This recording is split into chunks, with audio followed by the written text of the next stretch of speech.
She reigned over the community pool like a queen, her kingdom built on a lie. But the laughter from the HOA meeting was just the beginning of her downfall. The water in the Willow Creek Estates community pool didn't just shimmer, it performed.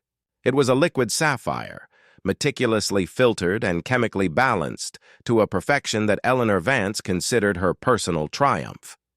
From her chaise lounge, the one permanently positioned under the broadest palm, affording a panoramic view of the entire aquatic domain, she watched the morning sun dance across its surface. It was 10:04 a.m. The chlorine levels would be at their crispest, the water a bracing 78 degrees Fahrenheit. She knew this without looking at the thermometer, just as a seasoned conductor knows the pitch of every instrument before a single note is played. For 12 years, since her husband Richard had passed and left her with a portfolio more robust than her emotional resilience, this pool had been her stage, her sanctuary, and in her mind, her property. The other residents, with their fleeting summer enthusiasms and noisy children, were merely tolerated guests. They understood the hierarchy. They saw the monogrammed V on her towels, the insulated silver tumbler from which she sipped iced lemon water, and the silent, steely judgment in her eyes. They kept their distance. Their children's boisterous shouts would magically hush as they neared her throne. Their splashing would subside into gentle, respectful laps. This was the silent covenant of Willow Creek. The pool belonged to Eleanor Vance. Today, however, a discordant note had entered her symphony. The Miller family, newcomers. They had moved into the Colonial on Lot 42 2 weeks ago, and their unpacked boxes still littered the driveway like a declaration of chaos. They had arrived at the pool a full 16 minutes past the unofficial but respected 10 a.m. adult swim hour, a transgression Eleanor had duly noted in the small leather-bound journal she kept for such infractions. There was the husband, David, a man with the perpetually frazzled look of someone in tech, and the wife, Sarah, whose polite smile didn't quite mask a spine of steel. But the true agent of chaos was their son, Leo, a 7-year-old whirlwind of limbs and freckles. Clutching a neon-green pool noodle like a jousting lance, Eleanor watched, her jaw tightening as the boy cannonballed into the deep end. The resulting splash was an explosion, a vulgar display that sent a wave cresting over the infinity edge. A few droplets, like airborne missiles, landed on the cover of her first edition Hemingway. She flinched as if struck. The book, a priceless artifact of her former life with Richard, was her companion, her shield. The water beaded on the glossy dust jacket. She wiped it away with a sharp, angry motion, her knuckles white. "Mom! Watch this!" Leo yelled, his voice echoing off the pristine stucco of the clubhouse. He scrambled out, ran 3 feet along the edge, a flagrant violation of rule number 4 clearly posted, and prepared for another launch. Sarah, who had been applying sunscreen, looked up. "Leo, honey, no running." But it was too late. Leo launched himself, a small, arcing projectile of pure energy, and hit the water with an even greater detonation. This time the spray was a deluge. It misted Eleanor's sunglasses, spattered her book again, and, most offensively, landed directly in her silver tumbler, tainting her perfectly chilled lemon water. That was it. The covenant had been broken. Eleanor rose from her lounge, a slow, deliberate movement. She was a tall woman, kept unnaturally rigid by discipline and, some whispered, bitterness. She placed her book carefully on the small table beside her, picked up her tumbler, and walked to the edge of the pool, her shadow falling over the boy who was now paddling happily. The other handful of residents, sensing the atmospheric pressure drop, fell silent. A young woman in a bikini slowly lowered her phone. A retired man pretending to read his newspaper peered over the top. "You!" Eleanor's voice was low, yet it cut through the air with chilling precision. "Get out of the pool, now!" Leo froze, his eyes wide. He looked to his mother, who was already on her feet, a frown creasing her brow. "I'm sorry, is there a problem?" Sarah asked, walking towards Eleanor, her tone even but wary. Eleanor didn't look at Sarah. Her gaze was fixed, like a hawk's, on the boy in the water. "There is a problem when my possessions are being damaged by an unruly child." She held up the tumbler.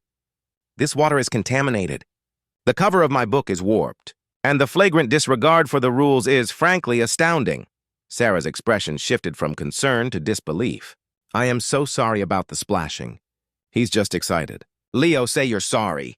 Sorry, Leo mumbled, shrinking towards the pool ladder. An apology doesn't suffice, Eleanor stated, finally turning her cold eyes on Sarah. Excitement is no excuse for the destruction of private property. There will be no more cannonballs. No more running. No more uncivilized behavior of any kind, Sarah bristled, pulling a towel around her son as he climbed out, shivering more from intimidation than cold. I understand there are rules and I'll make sure he follows them. But I think you're overreacting just a little. Overreacting? Eleanor laughed, a short, sharp sound devoid of humor. My dear, you are new here. You clearly do not understand how things work. This isn't some public cesspool. This is a private oasis, and I expect it to be treated as such. When you are here, you are a guest. A flicker of defiance lit Sarah's eyes. This was the moment of truth, the challenge to the Queen's authority. A guest? My husband and I pay $500 a month in HOA fees, a significant portion of which, I'm sure, goes to maintaining this oasis. We are homeowners, just like you. We are not guests. This was heresy. Eleanor's face, a carefully maintained mask of placid superiority, began to crack. A faint flush crept up her neck. The fees you pay grant you access, not ownership. They are a privilege, not a right. A privilege that can be revoked. Revoked? For a cannonball? Sarah's voice was rising now, a mix of incredulity and anger. Other residents began to discreetly pack their bags, not wanting to be caught in the crossfire. For continued disrespect, Eleanor corrected, her voice dropping back to its icy calm, a sign of her regaining control. Disrespect for the rules. Disrespect for the other residents. And most importantly, disrespect for my property. Sarah stared at her, her mind trying to process the sheer audacity. Your property? I'm sorry, what did you just say? Eleanor allowed a thin, triumphant smile to touch her lips. This was her checkmate, the line she had used for years to quell any nascent rebellion. This pool, she said, gesturing with a sweeping proprietary arc of her hand, is my property. It was a specific addendum in my husband's original purchase agreement with the developers. I am gracious enough to allow the community to use it, provided they behave. You would all do well to remember that. The silence that followed was absolute. It was an outrageous, monumental lie, but it was delivered with such unshakable conviction that, for a moment, Sarah almost believed it. She looked at the other residents, who were now pointedly avoiding her gaze, their silence a form of tacit agreement, or at least a surrender. They had heard the lie before and had long ago decided it wasn't a hill worth dying on. But Sarah Miller was a litigator for the state's attorney's office. She dealt with lies for a living, and this was the most brazenly, beautifully absurd lie she had ever heard. A tiny, dangerous smile played on her own lips. Is that so?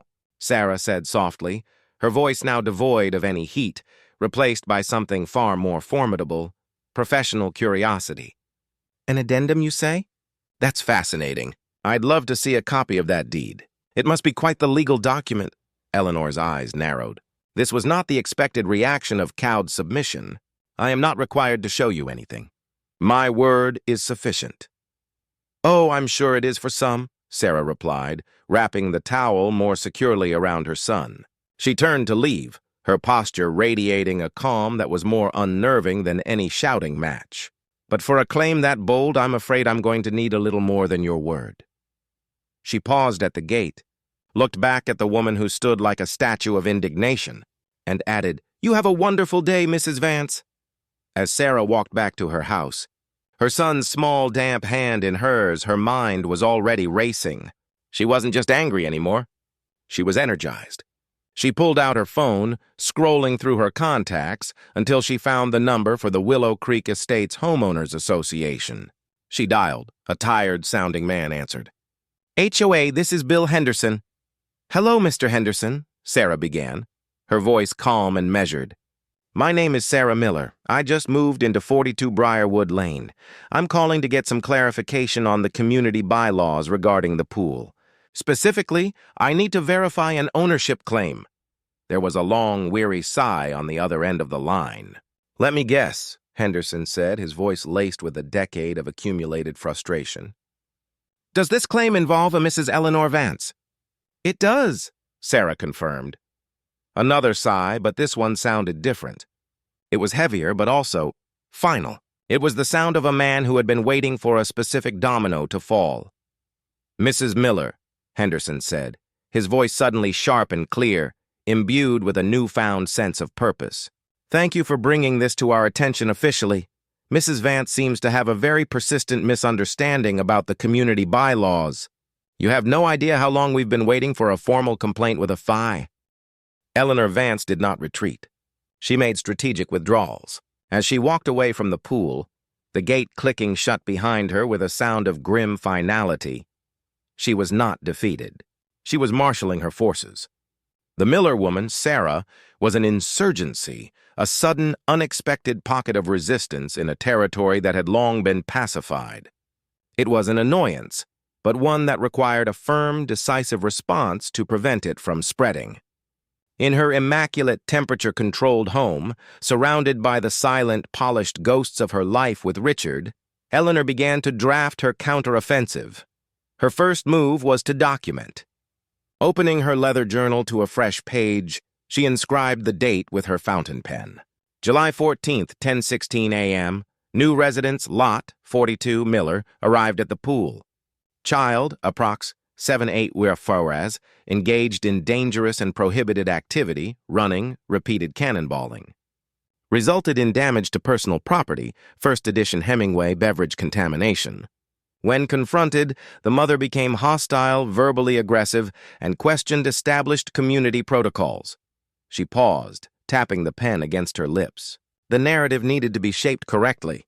Subject exhibited a fundamental misunderstanding of the unique property covenants governing the pool facilities.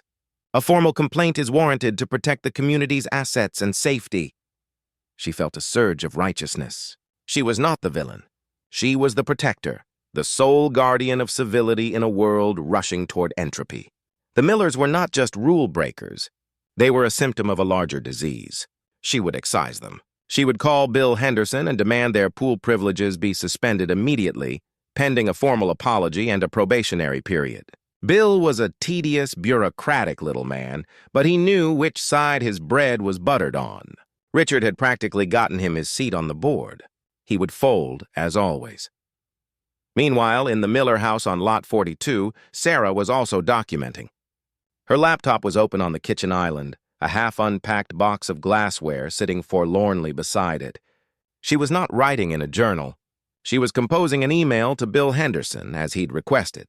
Her legal training took over, stripping the incident of its emotional heat and distilling it into a series of cold, verifiable facts. She included the date, the time, and a precise account of the interaction. She quoted Eleanor directly. "Disrespect for my property. This pool is my property. It was a specific addendum in my husband's original purchase agreement." She attached a photo of the posted pool rules, noting that while no running was listed, there was no mention of no cannonballs. She concluded not with a demand, but a simple, powerful request. Could the board please clarify the ownership status of the community pool and provide a copy of the governing documents or any specific deed addendums pertaining to it? We simply want to ensure we are abiding by the correct rules and respecting all property rights as outlined in the covenants, conditions, and restrictions. She hit send. The email was a clean, surgical strike. In a small, windowless office in the Willow Creek clubhouse, Bill Henderson printed Sarah's email. He read it once, then a second time, a grim smile touching his lips. He was a retired accountant who had taken the volunteer position of HOA president because he believed in order and balanced ledgers. For 7 years, Eleanor Vance had been a red line item in his life's accounts, a persistent, unbalanceable disruption. There had been dozens of complaints about her over the years, whispered grievances at potlucks, anonymous notes slipped under his door, angry phone calls from residents who were immediately intimidated into silence by Eleanor's phantom legal threats. But they were all unsubstantiated, hearsay. No one had ever been willing to file a formal written complaint and put their name to it. Until now. He walked over to a gray filing cabinet and pulled open a drawer marked V. He thumbed past Vargas and Velasquez until he found the thickest file in the entire drawer. Vance E. Inside was a sad history of her reign, notes from phone calls, copies of warning letters for unapproved rose bushes she'd planted on common ground, maintenance reports detailing her demands for specific expensive brands of chlorine, and now Sarah Miller's email. He placed it reverently on top. This was the missing piece, the cornerstone of a case he had been slowly, painstakingly building. According to the Willow Creek bylaws, a formal complaint from one homeowner against another triggered a mandatory, non-negotiable process. He typed up the official notice. It was a masterpiece of impersonal bureaucracy citing Bylaw 7.4a, Behavior in Common Areas, and 11.2c, Dispute Resolution. It informed Mrs. Eleanor Vance that a formal complaint had been received and that she was required to attend a hearing with the HOA board in 72 hours' time to address the allegations. It offered no details of the complaint itself, only the cold, mechanical summons. He printed it on official HOA letterhead, sealed it in a matching envelope, and had the community's part-time security guard deliver it by hand. The crisp white envelope felt like a foreign object in Eleanor's mailbox. She slid it open with a silver letter opener, her brow furrowed in annoyance, assuming it was another tedious newsletter about recycling schedules. The words hit her like a physical blow. Formal complaint. Bylaw 7.4a. Hearing required. Her carefully constructed composure shattered. This wasn't a counterattack. It was a preemptive strike. That woman, that litigator, had gone behind her back. She had turned Eleanor's own system against her. The indignation was so profound it made her dizzy. They were summoning her, the matriarch of the community, to a hearing as if she were some teenager caught skateboarding in the tennis courts. She didn't even stop to change out of her silk robe. She grabbed the letter, her car keys, and stormed out of her house. The short drive to the clubhouse was a blur of fury. She bypassed the main entrance and went straight to the side door marked Management Office. She didn't knock. Bill Henderson looked up from his spreadsheets, startled, as the door flew open. Eleanor stood there, framed in the doorway, the letter trembling in her hand. She looked like a queen whose palace had just been stormed by peasants. "What is the meaning of this, Bill?" she demanded, her voice a low growl. She slammed the letter down on his desk. His neatly organized stacks of paper shivered.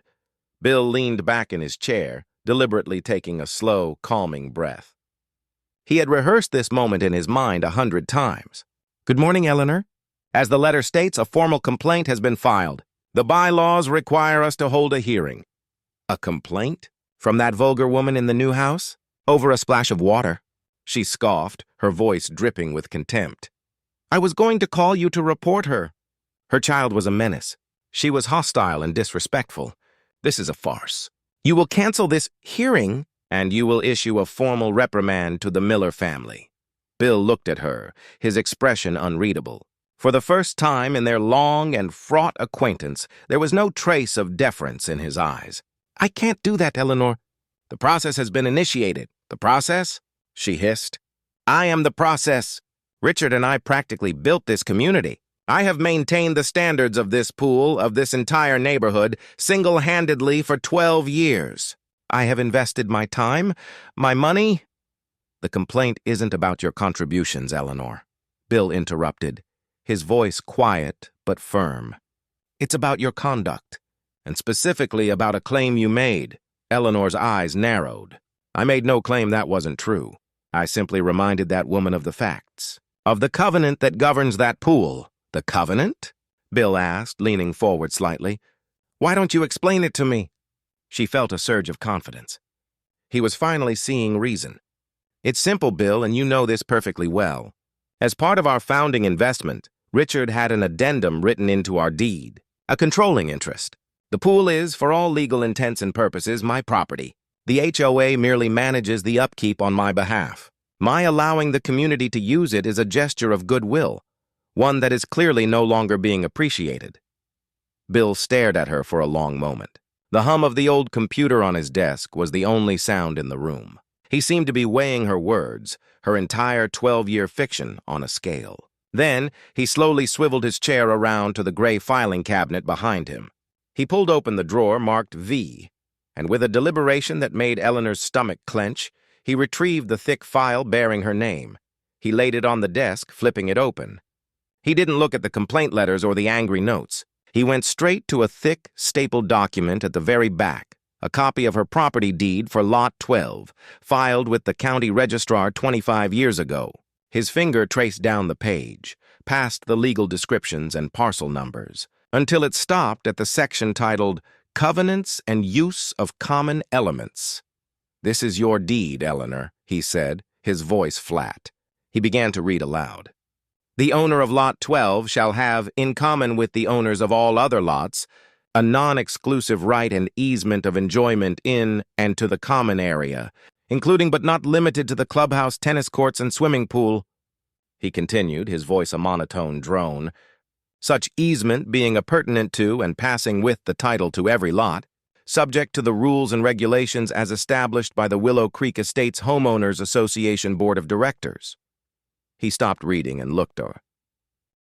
The silence in Bill Henderson's office was a physical thing. It pressed in on Eleanor, heavier than the humid summer air, thick with the unraveling of her life's most essential fiction. Bill's quiet chuckle, a sound she would have once dismissed as the pathetic wheezing of an inconsequential man, echoed in her ears like a gunshot. "There never was," he repeated, the words hanging in the air, simple, plain, and utterly devastating. For a moment, Eleanor's mind went completely blank. The world derezzed, the edges of Bill's desk blurring, the hum of the computer fading into a dull roar. Then the system rebooted, and her primary defense mechanism, unshakable, indignant denial, kicked in with the force of a tidal wave. "That," she said, her voice a low, dangerous tremor, "is a forgery." Bill blinked, momentarily taken aback by the sheer audacity. "Eleanor, this is a notarized copy of the deed on file with the county. It's a public record, a clerical copy, a cheap reproduction," she snapped, taking a step toward his desk, her hands clenched into fists. "The real document, the one my husband Richard negotiated himself, is in our safe deposit box. It contains the controlling addendum. Are you calling my late husband a liar? It was a classic, well-honed tactic, invoking the sainted name of Richard Vance, the man whose portrait still hung in the clubhouse lobby. But the spell was broken. Bill Henderson was immune. "I'm not calling anyone a liar, Eleanor," he said, his voice retaining its maddening calm. "I am simply reading the only legally recognized document that governs your property and its relationship to the HOA. If you have another document, a superseding one, you will need to produce it at the hearing." "A hearing I will not be attending," she declared, her voice rising. "This is a malicious, targeted harassment campaign initiated by newcomers who don't appreciate the standards we have set. And you, Bill, you are letting them do it. After everything Richard did for you, getting you on the board, approving your deck extension when it was 2 inches over the property line, this is how you repay him? By siding with strangers against his widow?" Bill's face hardened. The mention of the deck, a favor from a decade ago, was a low blow. "This has nothing to do with Richard," he said, his voice now edged with steel. "This has to do with bylaw 7.4a and a formal complaint. The hearing will take place on Friday at 7 p.m. If you fail to attend, the board will make a ruling in your absence. Now, if you'll excuse me, I have work to do." He turned back to his spreadsheets, a clear and final dismissal. Eleanor stood there, vibrating with a rage so pure it was almost sublime. She was an empress being told by a palace clerk that her reign was a matter of paperwork, and that her paperwork was out of order. She snatched the summons letter from his desk. "My lawyers will be in touch," she spat, and stormed out of the office, slamming the door hard enough to rattle the flimsy wall. The next 72 hours were a blur of focused paranoia. Eleanor did not see herself as a woman whose lie had been exposed. She saw herself as a political dissident under siege. She spent an entire afternoon in her dark, wood-paneled study, pulling out old files, searching for anything that could be twisted into proof. She found club membership certificates, old newsletters, a photo of Richard shaking hands with the original developer. It was all circumstantial, a collage of a life of privilege, but in her mind, it was a mountain of evidence. She did call her lawyer, a slick, third-generation estate planner named Chad, who sounded perpetually bored. After she breathlessly explained the situation, there was a long pause on the other end of the line. "So, to be clear, Eleanor," Chad said slowly, "your claim is that you privately own a communal property asset, but this ownership is only reflected in a personal copy of a deed, not the one filed with the county. It was a private agreement with the developer," she insisted. "Richard was a man of his word. His handshake was his bond." "Right," Chad said, the sound of him clicking a pen audible over the phone. "Well, unfortunately, handshakes are not legally binding in real estate transactions. If it's not in the recorded deed, it doesn't exist. My advice would be to attend the hearing, be conciliatory, and apologize for the misunderstanding." Eleanor hung up on him. He was weak, incompetent, just like all the rest of them. She would have to handle this herself. She would not be conciliatory. She would be a lioness defending her territory. Whispers were already slithering through the manicured lawns of Willow Creek. A few residents, the ones who had long chafed under Eleanor's thumb, saw Sarah Miller at the mailboxes and gave her a small, almost imperceptible nod of solidarity. The woman whose son had once been scolded for leaving a toy truck near the rose bushes offered Sarah a clipped but genuine "good luck on Friday." The balance of power was shifting. Sarah felt it, a strange mix of vindication and anxiety. She had just wanted to use the pool. She hadn't intended to lead a revolution. Friday evening arrived heavy and humid. The hearing was held in the clubhouse meeting room, a soulless space with beige walls, a water-stained ceiling tile, and harsh fluorescent lighting that made everyone look tired. Bill Henderson sat at the head of a long folding table, flanked by the other two board members. Maria Flores, the treasurer, a sharp-eyed woman in her 50s who ran a successful catering business and had a zero-tolerance policy for financial ambiguity, and George Popoff, the secretary, a retired software engineer who was terrified of conflict and already looked like he wanted to be anywhere else. Sarah and her husband David sat on one side of the room. They looked nervous but resolute. Then, precisely at 7:01 p.m., the door opened and Eleanor made her entrance. She was dressed in a crisp, cream-colored linen suit, her silver hair perfectly coiffed. She didn't look like a defendant. She looked like she was about to acquire the entire building. She took a seat directly opposite the board, placing a handsome leather briefcase on the table with a soft, authoritative click. Bill cleared his throat and called the meeting to order. He read the relevant bylaws in a dry monotone, stated the nature of the complaint, and then turned to Sarah. "Mrs. Miller, could you please recount the events of July 14th for the board?" Sarah, her voice steady, gave a concise, factual summary of the confrontation, ending with Eleanor's explicit claim of ownership. When she was finished, all eyes turned to Eleanor. "Mrs. Vance," Bill said, "would you like to respond?" Eleanor leaned forward, a benevolent, almost pitying smile on her face. "Thank you, Bill.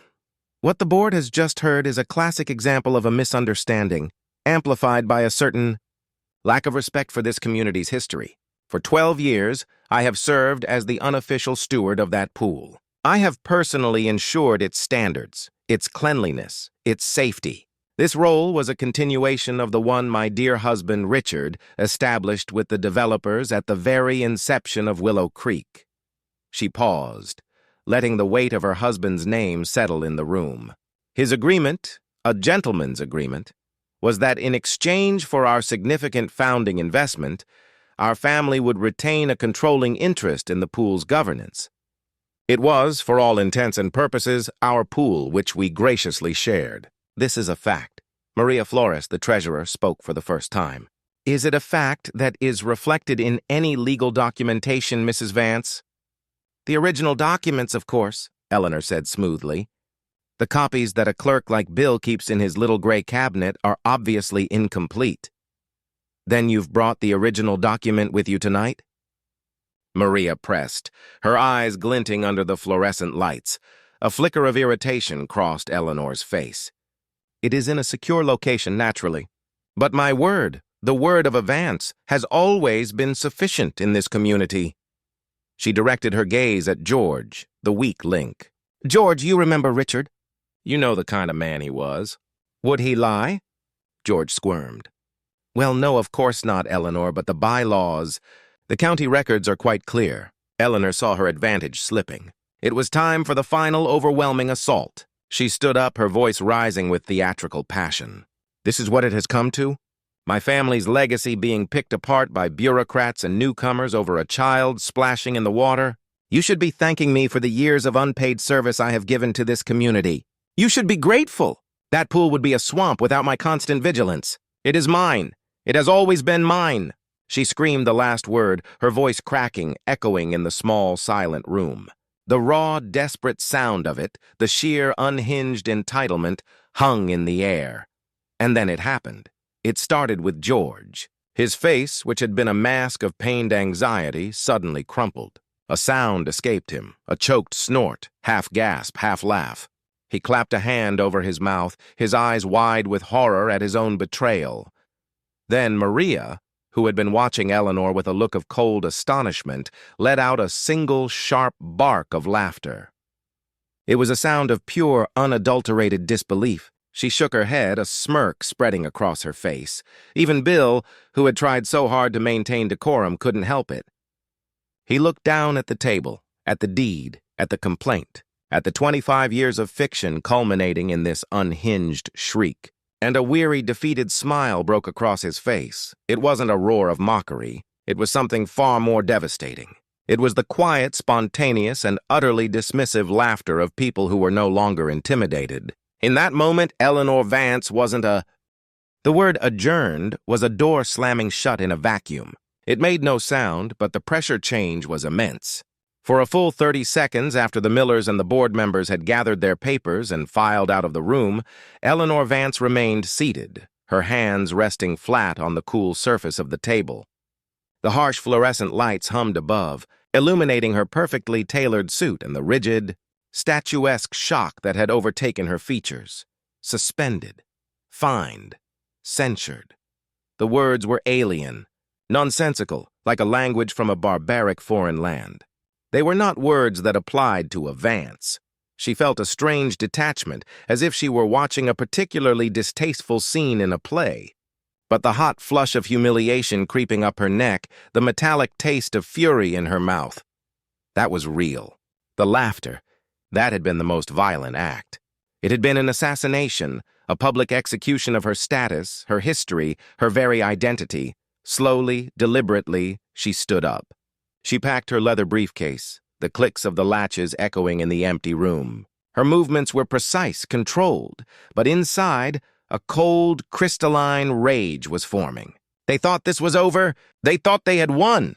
She walked out of the clubhouse into the warm, cloying night air, the scent of jasmine and freshly cut grass suddenly smelling of decay and rebellion. This was not an ending. This was an ignition. The first casualty of the new war was Bill Henderson's deck. The next morning, an anonymous email sent from a Proton Mail account arrived in the inboxes of all 200 Willow Creek homeowners. It contained a single high-resolution photo of Bill's deck, taken from an unflattering angle that emphasized its proximity to his neighbor's property line. It was accompanied by a scanned copy of the HOA's architectural guidelines, with the section on setback requirements highlighted in angry yellow. The text of the email was simple. Is this the kind of leadership we want? One rule for the board, another for the rest of us? Who approved this? We need accountability. By noon, Bill's phone was ringing off the hook. The neighbor, who hadn't cared about the 2 inches for 10 years, was suddenly indignant. Others, who simply enjoyed drama, demanded an explanation. It was a petty, vicious, and deeply effective strike. Next came the assault on Sarah Miller. Eleanor, now a ghost haunting the edges of her own community, became a creature of pure surveillance. From the bay window of her living room, which afforded a perfect view of Lot 42, she kept a log. 7:58 a.m. Trash receptacles placed curbside 2 minutes prior to the allowable time. Violation of bylaw, 14-2, R:15 p.m. Child's bicycle left on front lawn for more than 2 hours. Violation of bylaw 97, unsightly items. 9:30 p.m. Porch light appears to be of a cool white bulb, not the mandated soft white. Violation of architectural guideline 22C. Each observation was typed up, accompanied by a time-stamped photo taken with a powerful telephoto lens and emailed to the HOA's general account. She sent 6 such complaints in the first 48 hours. Each was a tiny pinprick, designed to annoy, to harass, to make the Millers feel watched, unwelcome, to make them regret ever crossing her. But the true measure of her defeat, the salt that was ground into her wound daily, was the sound of joy coming from the pool. Her 90-day suspension had begun on a Saturday. The weekend that followed was, by all accounts, a renaissance. The invisible field of tension that had always radiated from her chaise lounge was gone. For the first time in years, teenagers did backflips off the diving board without looking over their shoulders.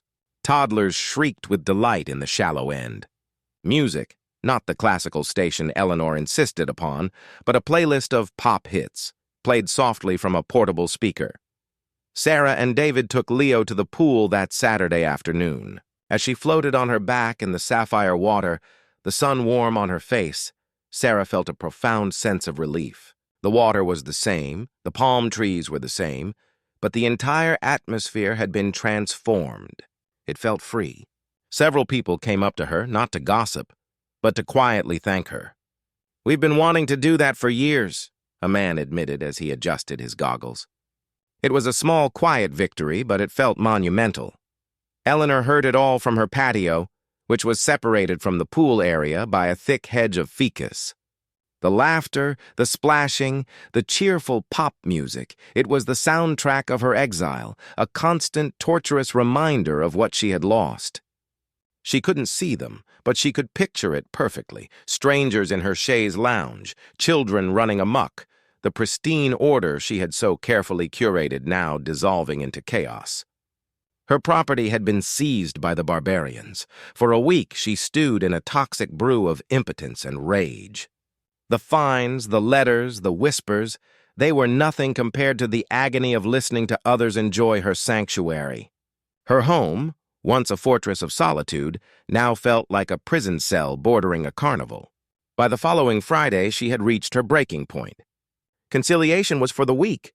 Apologies were for the guilty. If she could not have her pool, then no one could. That night, long after the last lights in the neighborhood had gone out, Eleanor dressed in dark clothing. She slipped out her back door, a small, heavy bag in her hand. The moon was a sliver hiding behind a veil of clouds.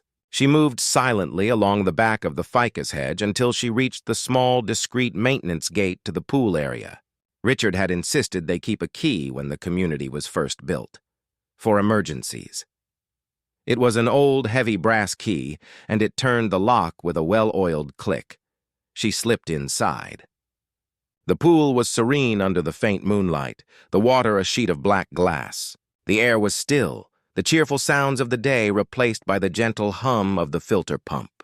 She walked not to the water's edge, but to the small beige pump house tucked away behind a row of hibiscus bushes. The same brass key opened this door as well. Inside, the smell of chlorine was overwhelming. The pump hummed its steady rhythm, the heart of her kingdom. She didn't have to break anything. Vandalism was so crude. Her method would be more elegant, more clinical. From her bag, she removed 2 large canisters of muriatic acid that she used for her prize-winning azaleas and a box of industrial-grade flocculant she had ordered online. It was a chemical cocktail designed to create chaos. One substance would send the pH level plummeting into the corrosive zone. The other would bind with every microscopic particle in the water, turning the entire pool into a cloudy, milky soup that would take days, if not weeks, to rebalance, requiring a full drain and refill. She poured the contents directly into the skimmer intake, letting the pump do the work of circulating her poison. It was done in less than 5 minutes. As she locked the pump house door behind her, she felt a grim, satisfying sense of justice. She had not destroyed her property. She had merely put it into a temporary, protective stasis. She had rescued it from the unworthy, The next morning, the Saturday sun rose on a scene of communal horror. The first resident to arrive, a man in his 60s ready for his morning laps, stopped dead at the gate. The sapphire water was gone, replaced by a sickly, opaque, swirling gray liquid. It looked like a basin of dirty milk.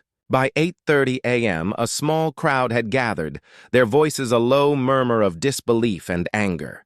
Bill Henderson arrived, his face grim, and taped a hastily written sign to the gate. Pool closed indefinitely. Emergency chemical contamination. Sarah Miller stood at the back of the crowd holding Leo's hand. He looked up at her, his face a mask of disappointment. "Is the pool broken, Mommy?"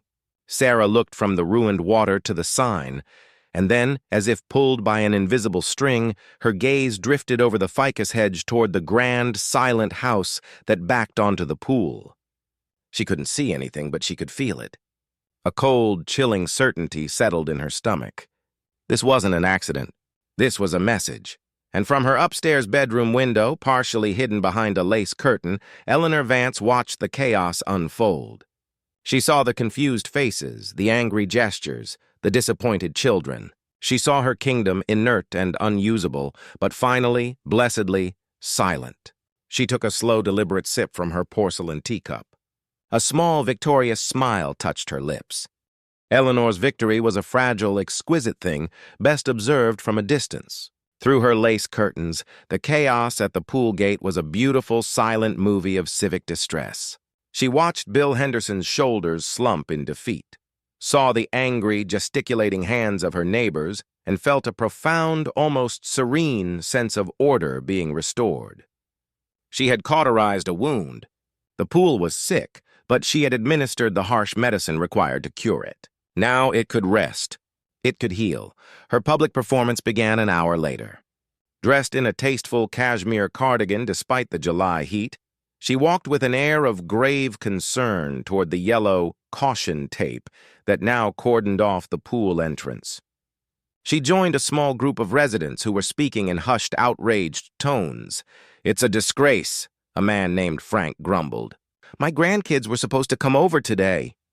"I just can't imagine who would do such a thing," a woman added, shaking her head.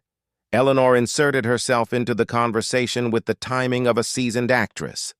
"It is a tragedy," she announced, her voice resonating with sorrow. "An act of pure, senseless vandalism. This is what happens, I'm afraid.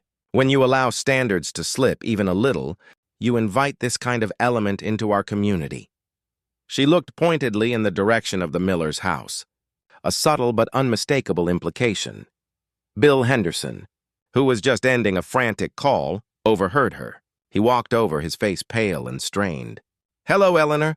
"Bill," she said, her expression a perfect mask of sympathy. "Dreadful business. Simply dreadful. Do they know what the damage is?" "The pool maintenance company just left," Bill said, his eyes fixed on hers, searching for a crack in the facade. "They said it was a deliberate chemical attack. A massive coordinated dose. We have to drain the entire pool. Acid wash the basin. It could be out of commission for the rest of the summer." Eleanor feigned a horrified gasp, bringing a hand to her chest. "The entire summer? My goodness. The cost must be astronomical. We're looking at close to $50,000 when all is said and done," Maria Flores, the treasurer, said, joining them. She had her phone in her hand and a ledger of pure fury in her eyes. "An emergency assessment on every homeowner is likely unavoidable." The crowd groaned. The idea of a four-figure bill to fix the pool shifted the mood from anger to outright fury. This was no longer just an inconvenience. It was a direct hit to their wallets. Eleanor saw her opening to control the narrative. It was probably some sort of aggressive flocculant, combined with an acid to throw the pH into chaos, she mused, as if thinking aloud. "To get that level of cloudiness, that's what you'd have to use. It will take a specialist crew to fix." For a moment, no one reacted. Then Sarah Miller, who had been standing quietly at the edge of the group, spoke. Her voice was calm, almost conversational. "How do you know what a flocculant is, Eleanor?" Eleanor's head snapped toward her, the benevolent mask momentarily slipping. I am a gardener, my dear," she recovered quickly. "I am quite familiar with chemicals and water treatments for my koi pond. It's simple chemistry. Your koi pond is salt water, Sarah replied, her voice still even. And it's less than 100 gallons. This is a 25,000-gallon chlorinated system. The chemistry isn't simple at all. An uneasy silence fell over the group. Maria Flores's sharp eyes darted between the two women. Bill Henderson stood rigid, listening intently. Eleanor felt a prickle of sweat on her neck, the first sign of a crack in her perfect composure. She had overplayed her hand. My late husband was on the original design committee, she snapped, falling back on her old defense. I am intimately familiar with every aspect of this pool's operation. I am merely offering my insight, something you clearly lack. She turned her back on Sarah, a gesture of final, dismissive contempt, and walked back toward her house. But the seed of suspicion had been planted. In Bill's cramped office, an hour later, the mood was grim. The ad hoc investigation committee, Bill, Maria, and Sarah, whom Bill had invited for her legal perspective, sat around the small desk. She did it, Maria said, her voice flat. I saw her face when you asked about the flocculant. She's a terrible liar. Seeing it and proving it are two different things, Bill sighed, running a hand through his thinning hair. Her word against ours. The lock on the pump house wasn't forced. Neither was the maintenance gate. So the person had a key, Sarah stated. Who has keys? Me, Bill said, holding up a key ring. The pool company. And that's it. We changed the locks 5 years ago after some teenagers got in.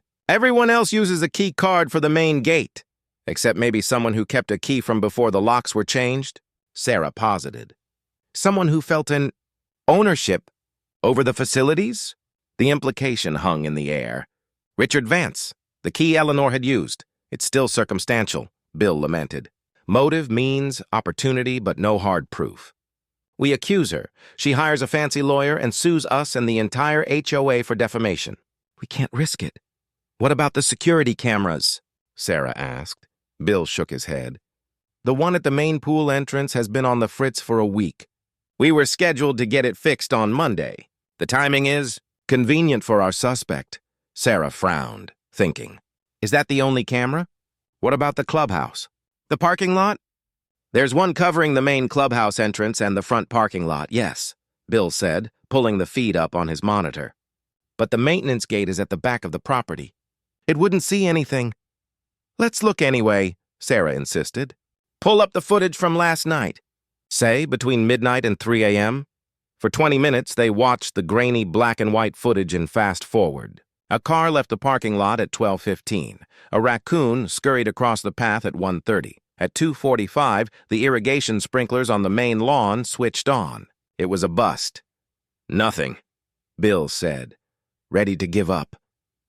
Wait, Sarah said, leaning closer to the screen. Go back to just after the raccoon. Right there. Stop. Bill rewound the footage and played it at normal speed. See, in the top left corner, Sarah pointed. Behind that big azalea bush. There's a path there, right? It leads from the back of the clubhouse toward the property line behind the pool. Yeah, it's a service path for the gardeners, Bill confirmed, squinting at the screen. Play it again. Watch the edge of the frame. He did. At 1:34 a.m., for no more than 3 seconds, a figure moved through the sliver of visible space behind the bush. It was a fleeting image, partially obscured, a ghost in the machine. I don't know, Bill started. It's too blurry. It could be anyone. Zoom in, Maria commanded. Enhance it as much as you can. Bill clicked a few buttons. The image became a pixelated mess, but the figure's shape was a little clearer. Tall, slender, wearing dark, form-fitting clothes. Look at the posture, Sarah whispered, her eyes glued to the screen. The way she walks. That straight-backed, rigid gait. We all saw it when she left the hearing last week. They watched the 3-second clip again and again. The figure's walk was distinctive. It was the imperious, purposeful stride of a person who believed the ground they walked on belonged to them. The silhouette was unmistakable. They sat in silence, the grainy image of the ghost frozen on the screen. It wasn't courtroom-perfect evidence. But combined with the exclusive knowledge of the chemical, the motive, and the access to a key, the circumstantial case had just become a mountain. The reality of the situation descended upon the small office. The air grew heavy, charged with the gravity of what came next. This was no longer about bylaws and community standards. This was a crime. A $50,000 crime. Maria Flores, the pragmatic treasurer, was the first to speak. Her voice was cold, hard, and devoid of any previous frustration. This isn't an HOA matter anymore. The emergency assessment to cover the repairs will be a financial hardship for several of our older residents. She didn't just vandalize a pool. She stole from her neighbors. Sarah nodded slowly, her lawyer's mind cataloging the statutes. This is felony destruction of property. Given the monetary value of the damage, it carries serious penalties. Bill Henderson looked from the screen to the determined faces of the two women beside him. He felt the weight of his 7 years as HOA president, all the petty squabbles and minor infractions suddenly feel like child's play. He had tried to handle this internally, through the proper channels. But Eleanor had escalated it to a level he could never have imagined. She had crossed a line from which there was no coming back.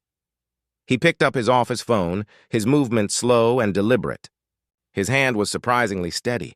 He didn't dial the HOA's lawyer. He didn't dial another board member. The camera of his mind focused on his finger as he dialed 3 simple numbers, 9 to 1 to 1. A calm, professional voice answered. 911, what is your emergency? Bill took a deep breath, the fate of Eleanor Vance and the future of Willow Creek Estates resting on his next words. Yes, he said, his voice clear and resolved. I need to file a police report.